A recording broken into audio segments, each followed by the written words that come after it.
Well, turnovers remain a key issue for the Gonzaga Bulldogs, and frankly, unless they get those under control, it could be another disappointing season for Mark Few's squad. You are Locked On Zags, your daily podcast on the Gonzaga Bulldogs. Part of the Locked On Podcast Network. Your team every day.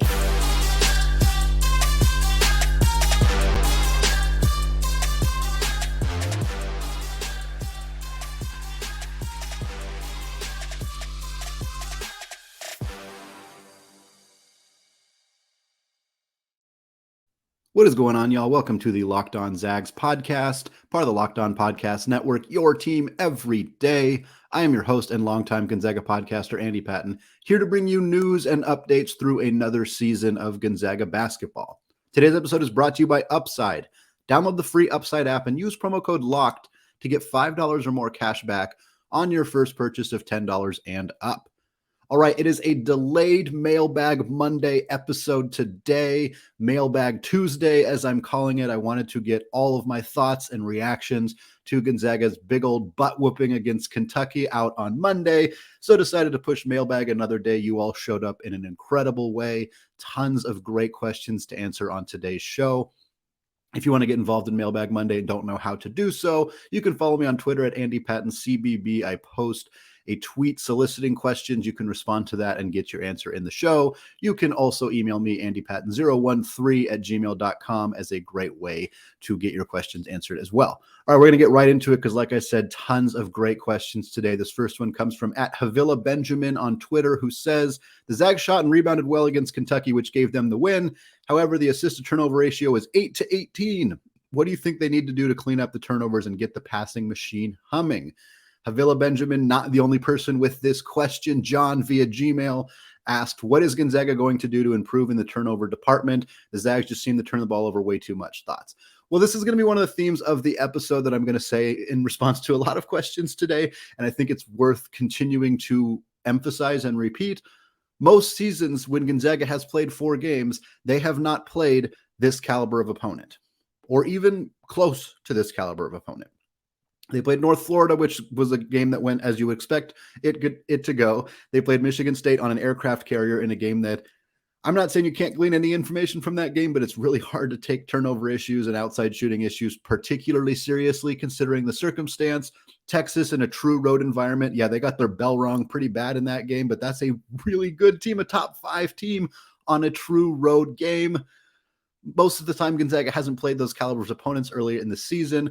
And then, of course, number 4 ranked Kentucky. They have fallen in the rankings since then, but still a really high-quality opponent. So I think that trying to glean too much information from early in the season, especially when you try to compare it to other seasons, is difficult because Gonzaga hasn't played this kind of schedule ever.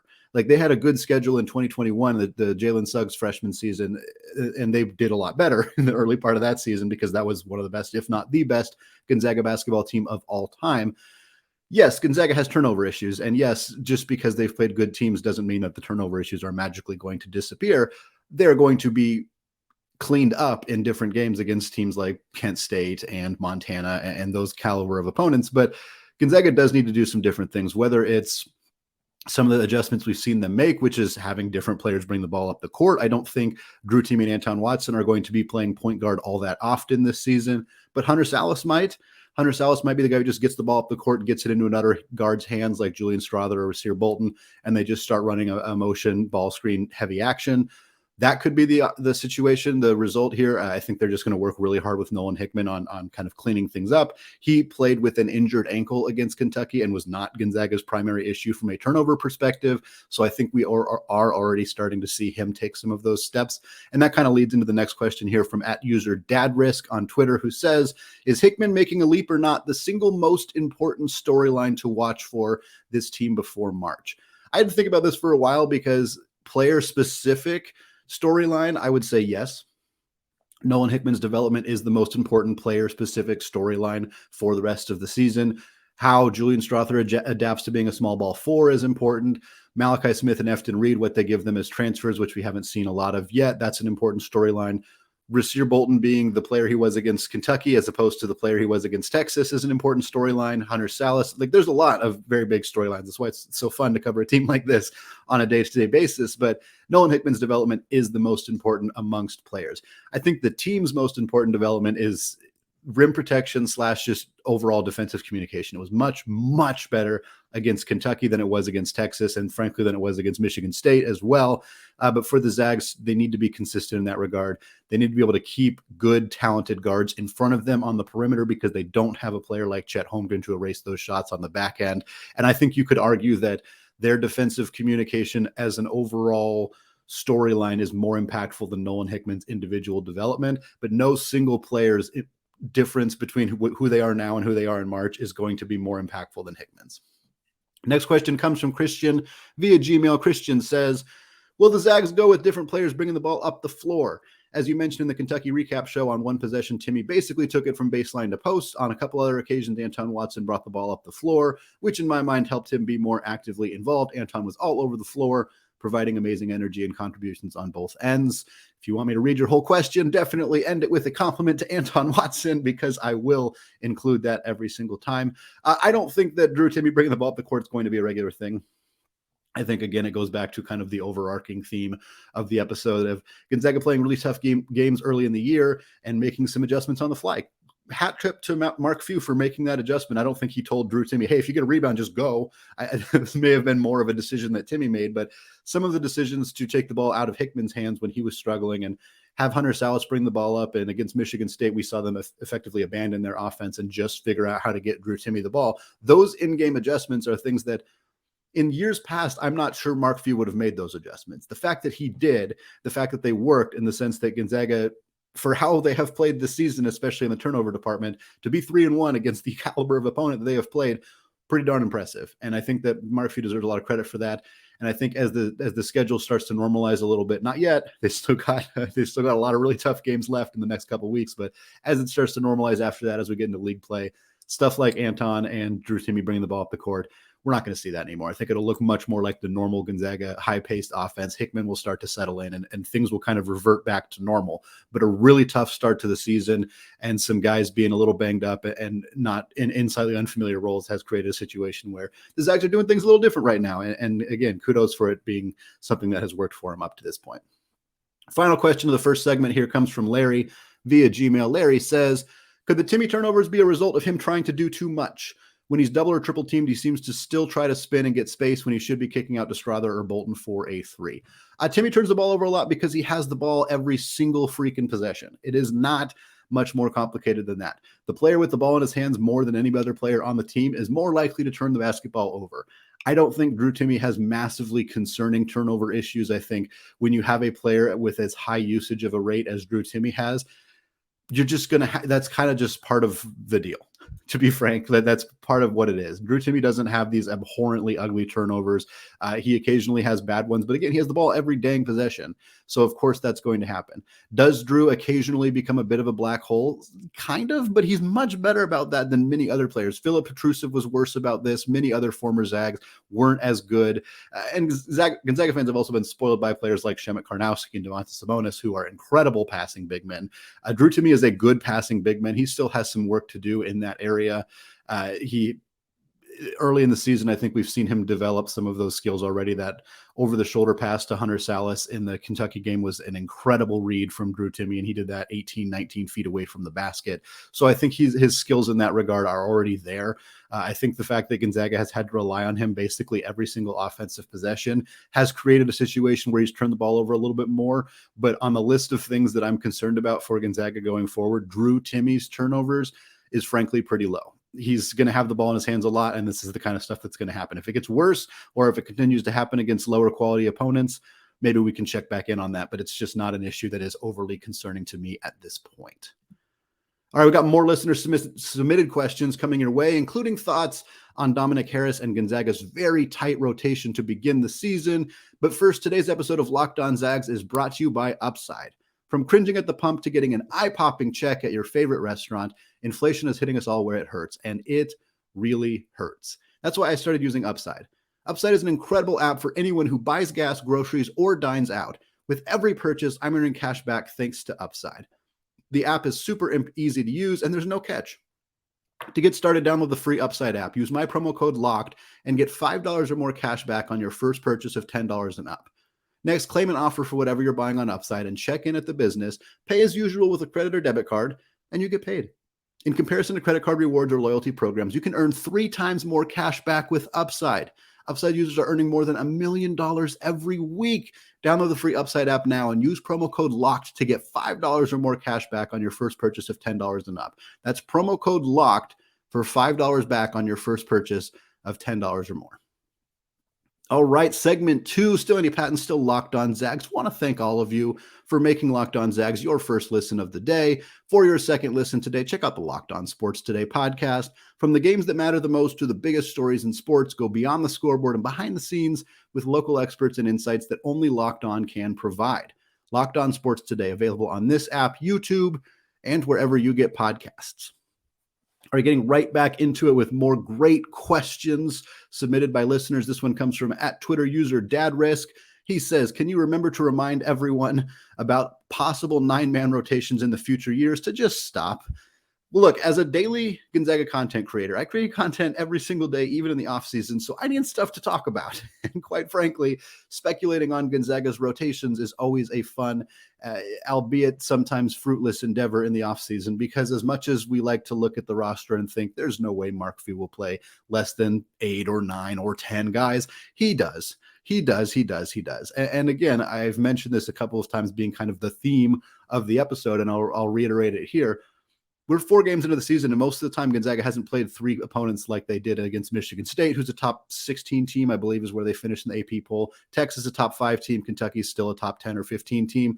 So that's unusual. And of course, Gonzaga is going to tighten the rotation in that situation. Dominic Harris has been battling an injury. That is an important detail to make. It sounds like he's about or maybe fully healthy, but still kind of getting his game legs underneath him, his conditioning going forward. I'm not exactly sure the situation there. I'm not sure how much he'd be playing were he deemed 100% ready and never suffered an injury, but I'm not surprised that Gonzaga's rotation is really tight right now. Efton Reid hasn't looked great. We'll talk more about him in a moment. Malachi Smith hasn't looked great either. Hunter Salas has played well, and he has earned more minutes, and he has gotten more minutes in part because of that. But it's not shocking to me that Gonzaga's rotation right now is really tight. I think it'll loosen up as we get into conference play, as we get into some of Gonzaga's less talented opponents coming up. But for right now, it's really tight. And when you look at the opponents they've played so far, it's not that surprising. Next question comes from Larry via Gmail. Larry says, do you think we'll see more of that version of Rasir Bolton? He seemed to be a non-factor in previous games, Michigan State and Texas, almost tentative offensively. Well, we have 4 years of evidence showing Rasir Bolton being a really good, dynamic, attacking, 3-level scoring offensive player. And we have 2 games showing him not being a particularly efficient or high-scoring offensive player. So I'm inclined to believe that the years and years of evidence of Rasir Bolton being a high-caliber scorer in the Big 12, being one of Gonzaga's best players last year, being a potential preseason like all-WCC caliber player, I'm not worried about his performance against Michigan State, in particular. His skills as a basketball player in terms of getting out in transition and shooting threes were both incredibly neutralized in that game, partly due to Michigan State's ability to stop Gonzaga in transition. So they deserve some credit there, partly due to the just conditions of the court. So Bolton not being a big factor in that Michigan State game is almost entirely irrelevant to me. Maybe not 100% irrelevant, but it's not particularly concerning at all. Texas was a really rough game for everybody on Gonzaga's roster. And yeah, Rasir Bolton didn't play well in that game. And there's more, I guess, blame in that situation there. But then he comes out and drops 24 points against Kentucky, leads the Zags. I'm not even remotely worried about Rasir Bolton the rest of the season. Next question comes from @Anthony Azanar on Twitter, who says, do you think Dom will transfer? As a rule, I don't make speculation about players transferring in the middle of the season. I think it's kind of in bad form, and I have no idea what Dominic Harris and his family or friends are thinking. I don't really. There's so many factors that could or could not be at play here that it's just not really something that I like to speculate on. Is Dom playing less than he thought he would? Probably. Worth pointing out that Dom also didn't play in Craziness in the Kennel because he was still recovering from an injury. He was not cleared for full contact. That was less than 6 weeks ago. And they they mentioned that, hey, he's going to come along pretty slow. It's going to take some time for him to get back into game shape. I'm not shocked we haven't seen him play all that much.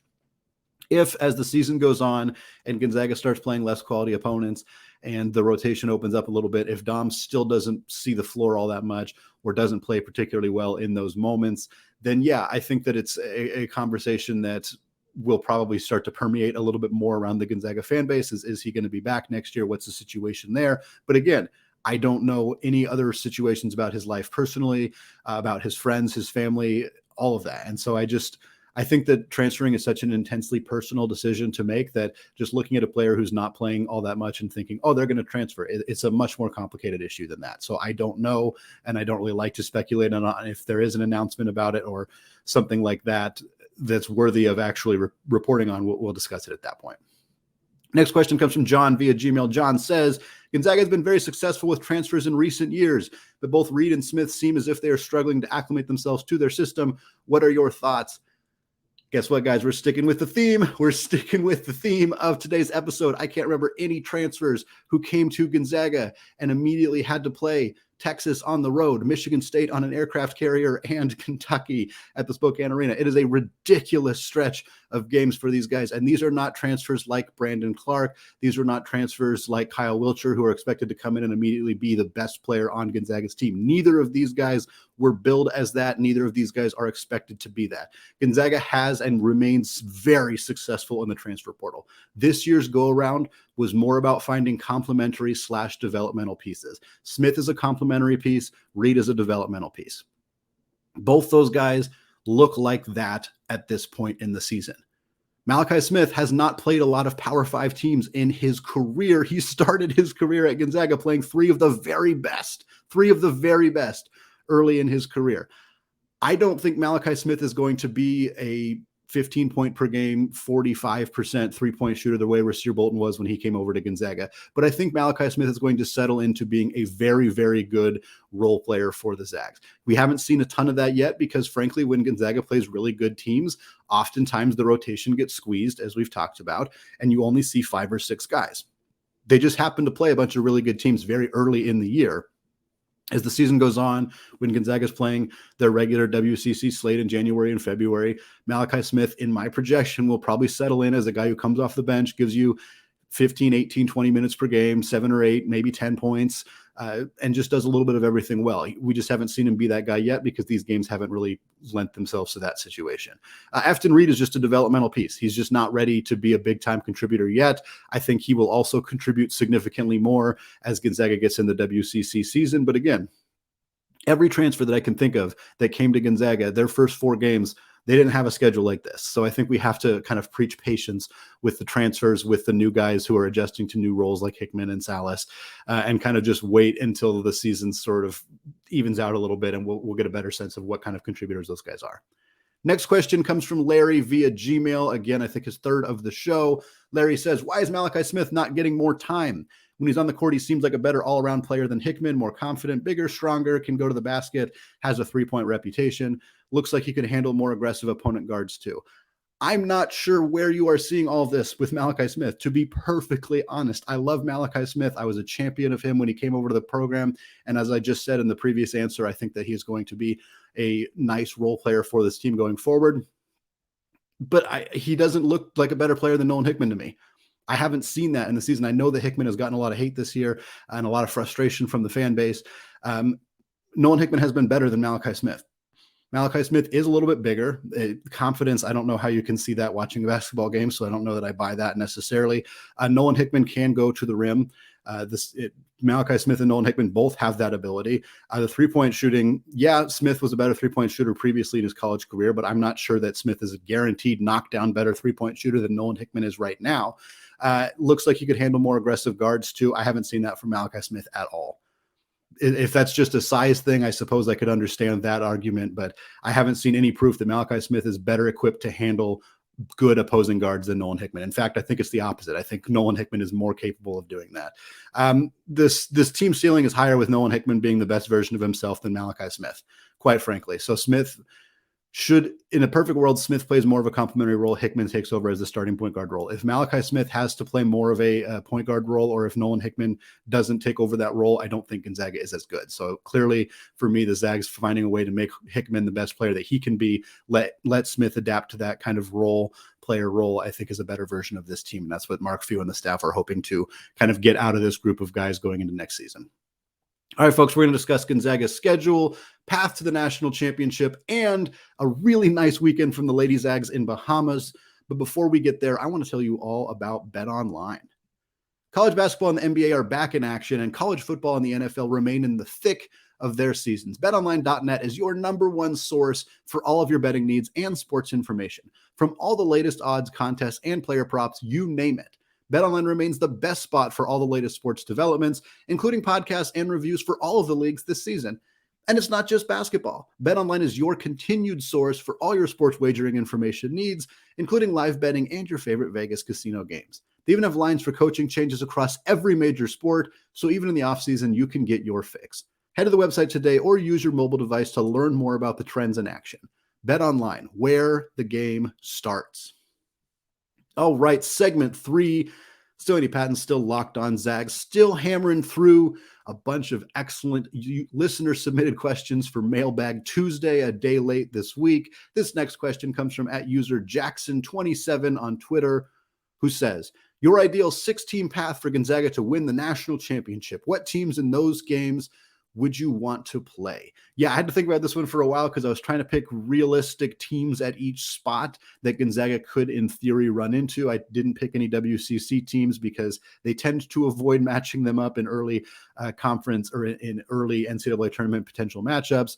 So I picked teams that I think might be realistic, and I think it would be a fun kind of redemption tour for the Zags.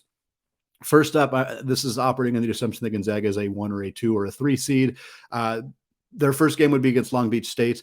I think if Gonzaga does win a national championship and the path starts with Mark Few defeating Dan Monson, the coach that started the whole thing in Spokane, I think that's kind of poetic and kind of beautiful in a way. And I think Long Beach State is one of the few teams that has some kind of significance to Gonzaga that they could realistically play in a first-round matchup. I could totally see Long Beach finishing 3rd, 4th, 5th in the Big West, going on a nice run in the Big West tournament, winning it all and getting a 15 or a 16 seed because they're not a very good team, but they won the Big West tournament, and so they get a chance to get an auto bid. Next up, round of 32, I picked Xavier. Gonzaga has beat Xavier in the NCAA tournament before. There is some history there. It's always fun to play Big East teams. And there's the Sean Miller of it all. Beating Sean Miller in his first year, ending Sean Miller's first season as the coach at Xavier while on the path to a national championship. Hard not to think that's pretty fun. Next up, Tennessee in a Sweet 16 rematch of the exhibition game. Would be very fun for these two teams to play each other again. You know that exhibition game would come up. People would talk about what happened in that one. For Gonzaga to then come in, shut the door on them, and Rick Barnes' season. Really, really fun matchup there. Elite 8, I picked Arizona. They may end up being more of a Final Four caliber opponent, but I wanted to pick them here. Of course, the path to a national championship for the Zags should include Tommy Lloyd in some capacity.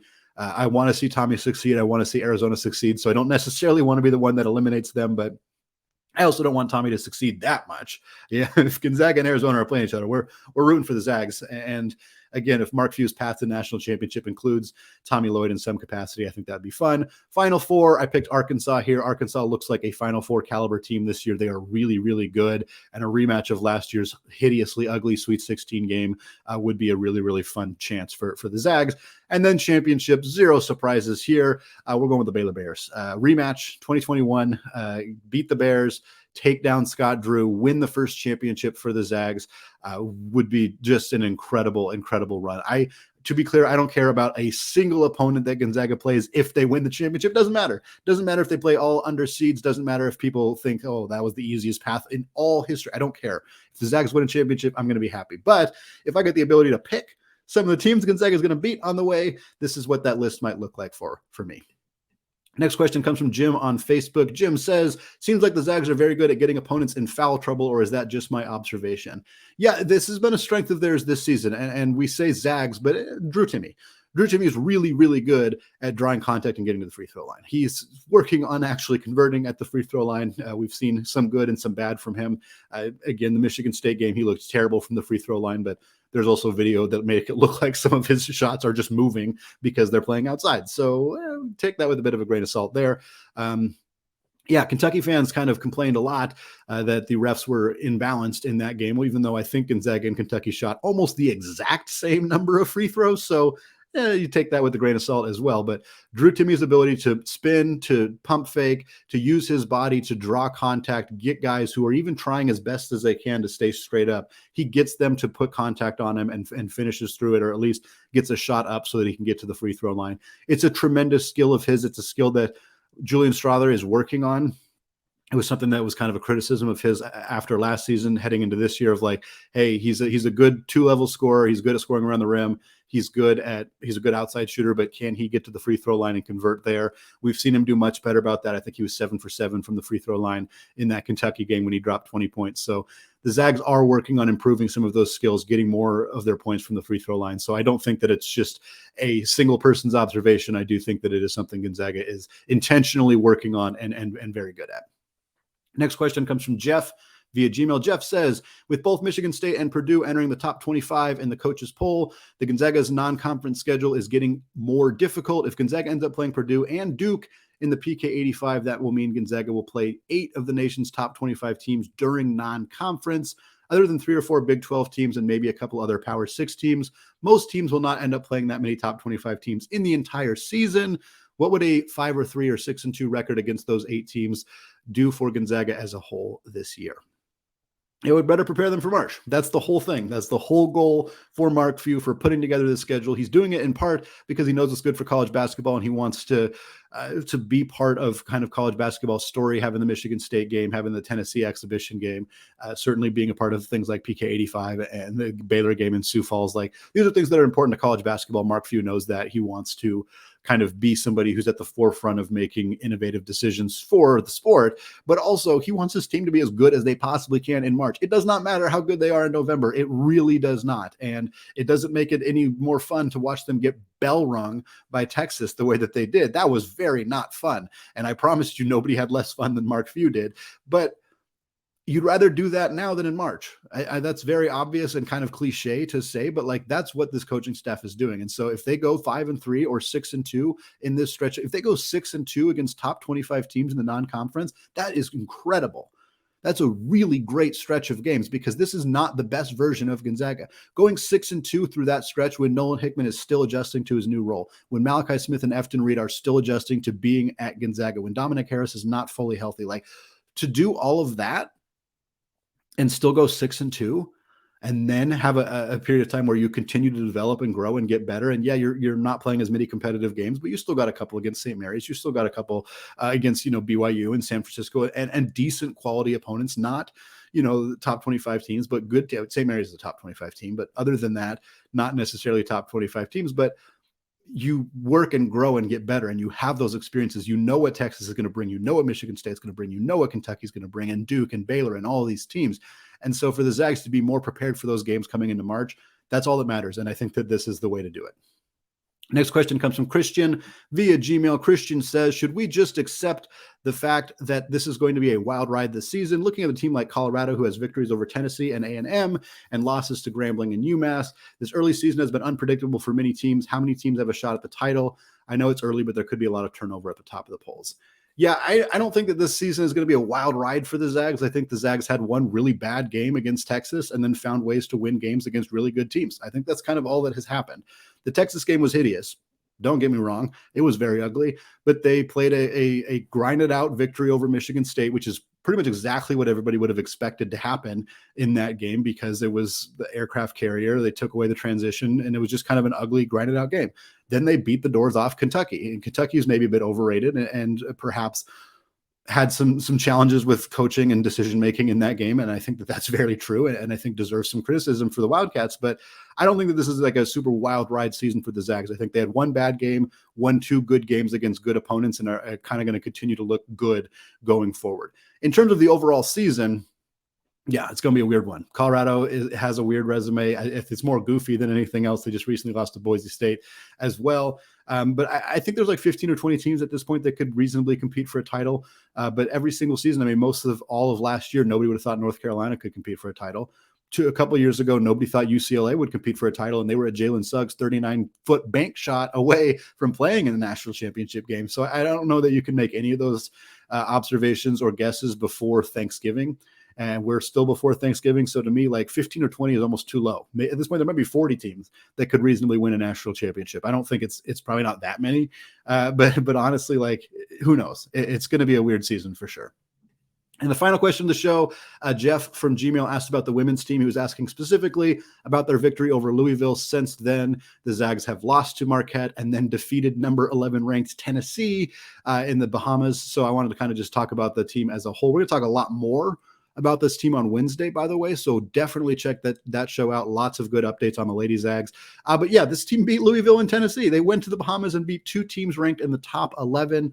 What an incredible run for them. It's unfortunate that they couldn't win that game against Marquette and potentially compete for a championship. But the opportunity to play Louisville and Tennessee, the opportunity to beat both of those teams, quite frankly, really incredible for them. Vonnie Ejim has looked fantastic. Brenna Maxwell, the transfer out of the University of Utah, dropped 20 points, I believe, in the Louisville game off the bench. 21 points in 20 minutes off the bench for them.